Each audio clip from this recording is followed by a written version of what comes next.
ایسے تاثر دیا کہ اسلام کی وجہ سے دہشت گردی ہے. ایک یہ، اور دوسرا وہ ہمارے نبی صلی اللہ علیہ وسلم ان کی شان میں گستاخی کرتے تھے، اور جو بھی اس کے خلاف مظاہرہ کرے وہ آزادی رائے کے نام پہ، فریڈم آف سپیچ کے نام پہ وہ اور ہمیں برا بھلا کہتے تھے کہ دیکھیں یہ بڑے تنگ نظر ہیں. 3 سال کوشش کسی پاکستان کے سربراہ نے اسلاموفوبیا کے خلاف بات کی، اور مسلسل میں کوشش کرتا رہا. میرے یہاں نوجوان جب بھی کوئی نبی کی شان میں گستاخی کرتے تھے، سڑکوں پہ نکلاتے تھے، توڑ پھوڑ کرتے تھے، لیکن کوئی فرق نہیں پڑتا تھا. تو میں ان کو تب کہتا تھا، نوجوانوں میں یہ کیس لڑوں گا، اور انٹرنیشنلی میں کیس لڑوں گا. اور کل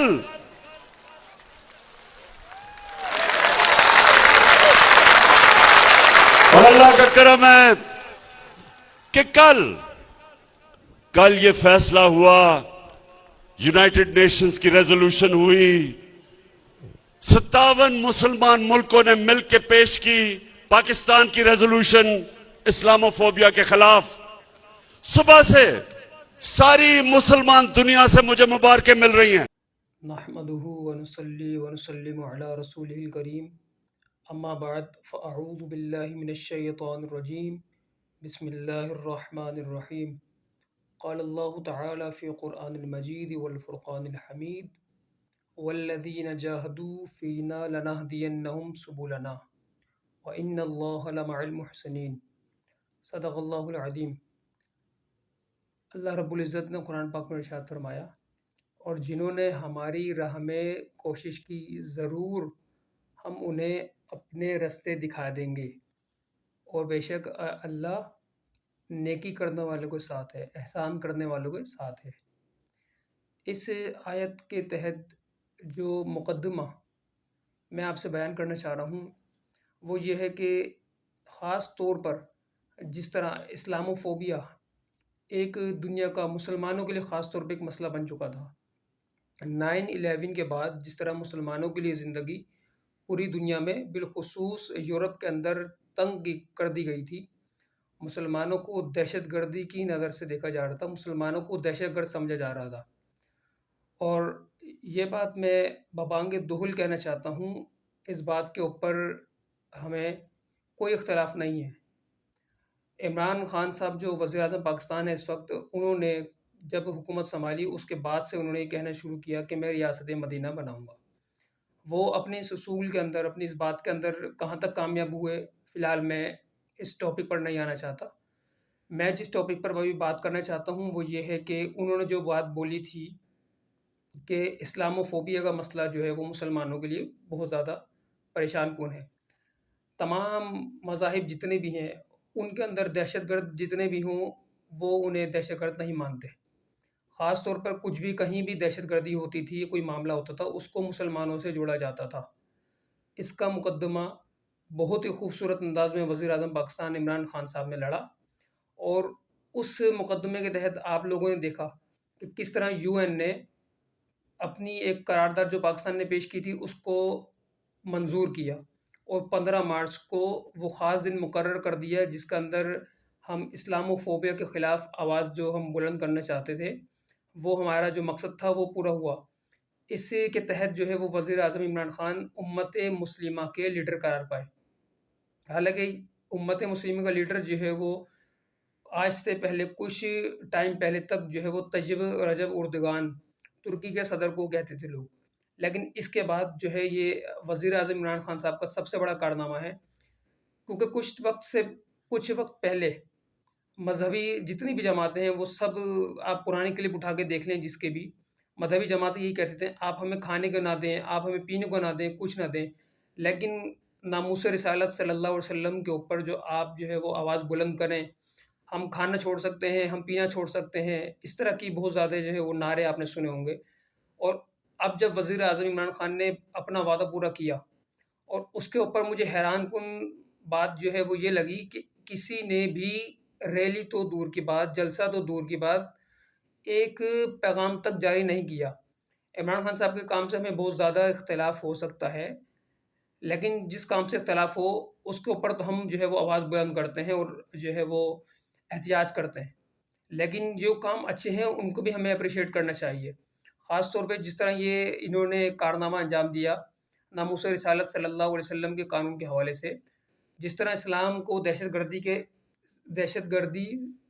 اسلام سے جوڑی جاتی تھی، انہوں نے اس کو بہت زیادہ بخوبی انداز سے جو ہے نا وہ اس کو اپنایا۔ اب میں یہ پوچھنا چاہتا ہوں ان لوگوں سے کہ جو اسلام کو دہشت گرد کہتے ہیں تو وہ مجھے یہ بتائیں کہ جو اندرا گاندھی کو جس نے مارا تو کیا وہ مسلمان تھا؟ ابھی کچھ ٹائم پہلے نیوزی لینڈ میں ایک واقعہ ہوا، مسجد کے اندر مسلمانوں کو شہید کیا، تو جس نے شہید کیا وہ کیا مسلمان تھا؟ ابھی کینیڈا کے اندر مسلمانوں کے اوپر ٹرک چڑھا دیا گیا، تو جس نے ٹرک چڑھایا تھا کیا وہ مسلمان تھا؟ ہندوستان کے اندر بابری مسجد کو شہید کیا گیا، تو جنہوں نے شہید کیا کیا وہ مسلمان تھے؟ دہشت گردی کسی بھی مذہب سے نہیں جوڑی جا سکتی۔ دہشت گردی جو ہے وہ ایک اپنی ذاتی سوچ انسان کی ہو سکتی ہے، کسی مسلک کی، کسی فرقے کی سوچ نہیں ہو سکتی۔ اچھے اور برے تمام لوگ جو ہیں وہ ہر جماعت، ہر مسلک کے اندر ہوتے ہیں، تو ہمیں جو ہے وہ اس برے لوگوں کو اپنے مذہب سے، اپنے مسلک سے نکال دینا چاہیے۔ جس طرح ایک جسم کے اوپر اگر زخم ہو جائے تو ہم اس جسم کے حصے کو نہیں کاٹتے بلکہ اس زخم کو صحیح کرنے کی کوشش کرتے ہیں، اسی طرح بالکل ہمیں ان گندے لوگوں کو صحیح کرنے کی کوشش کرنی چاہیے، اور اگر وہ نہیں مانتے تو ہمیں ان سے اجتناب کرنا چاہیے، ان سے قطع تعلقی کرنی چاہیے۔ بہرحال جس طرح وزیر اعظم عمران خان صاحب نے یہ کارنامہ انجام دیا، ان کو جو ہے وہ اس آیت کے تحت اللہ تعالیٰ ضرور وَإِنَّ اللَّهَ لَمَعَ الْمُحْسِنِينَ کے تحت جو ہے وہ انشاءاللہ ان کو نیکیوں کا اجر دے گا۔ اللہ رب العزت ان کو اس نیک کام کا اجر ضرور دے گا۔ اور میں ایک اور بات عرض کر دینا چاہتا ہوں کہ یہ کام اکیلے جو ہے وہ عمران خان صاحب کا نہیں ہے، اس کے ساتھ جو ہے وہ خاص طور پہ ملک کی خارجہ پالیسی ہوتی ہے، اور میں اس کے لیے بالخصوص جناب وزیر خارجہ شاہ محمود قریشی صاحب کو بھی سلام پیش کرتا ہوں، جن کی رات دن کی محنت سے یہ کام پائے تکمیل تک پہنچا۔ میں ان کو بھی سلام پیش کرتا ہوں۔ اللہ رب العزت ہمیں حق کا ساتھ دینے، سچ کا ساتھ دینے کی توفیق عطا فرمائے، اور ہمیں اختلافی بات کے اوپر اختلاف کرنا چاہیے، اور جب بندہ کوئی اچھا کام کرے تو اس کو بھی اپریشیٹ کرنا چاہیے۔ اور میں پھر آخر میں ایک بات دوبارہ یہ عرض کر دیتا ہوں کہ جتنے بھی دہشت گرد ہیں ان کا کسی مذہب سے یا کسی مسلک سے کوئی تعلق نہیں، اور خاص طور پر بالخصوص آپ یہ دیکھیں کہ اسلام جو ہے وہ امن کا دین ہے، اسلام سلامتی کا دین ہے، اسلام سلامتی کا درس دیتا ہے۔ حتیٰ کہ آپ کو میں ایک حدیث کا کچھ وہ حصہ بتا دیتا ہوں جس کا نبی کریم صلی اللہ علیہ وسلم نے ارشاد فرمایا کہ جب تم اگر جنگ پہ جاؤ تو نہ عورتوں کو قتل کرو، نہ بچوں کو قتل کرو، نہ بوڑھے کو مارو، اور جو تمہارے مقابلے میں نہ آئے تم اس کو بھی نہ مارو، اور تم نہ درخت جلاؤ نہ درخت کو کاٹو۔ جو دین، جو مذہب ہمیں درخت کاٹنے کی اجازت نہیں دیتا، وہ ہمیں دہشت گردی کرنے کی اجازت کیسے دے سکتا ہے؟